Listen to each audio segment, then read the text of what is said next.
Hi అందరికీ, welcome to సుబ్లు vlogs. ముందుగా అందరికీ హనుమాన్ జయంతి శుభాకాంక్షలు.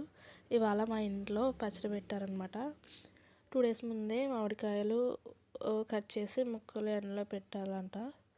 మా వాళ్ళు 3 డేస్ బ్యాకే ఎండలో పెట్టారు, అందుకే బాగా ఎండాయి ముక్కలు. తర్వాత అలా పచ్చడికి కావాల్సిన మసాలాలు అన్నీ వేపి మిక్సర్లో మిక్స్ చేసింది. ముక్కల్లో అన్ని మసాలాలు వేసి కలిపి రసం వేస్తుంది. అది బాగా కలిపాక కారం వేస్తుంటే ఎందుకంత వేస్తున్నావు అమ్మ అంటే, ఇది కర్రీ కాదు, కొంచెం వేయడానికి, పచ్చడిలో ఎక్కువ వేయాలంటుంది.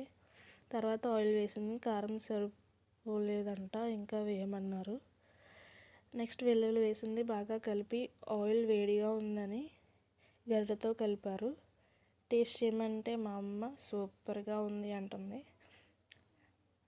అంతే, ఇంకా మా పచ్చడి అయిపోయింది. మళ్ళీ సమ్మర్ వరకు పచ్చడి పెట్టక్కర్లేదు.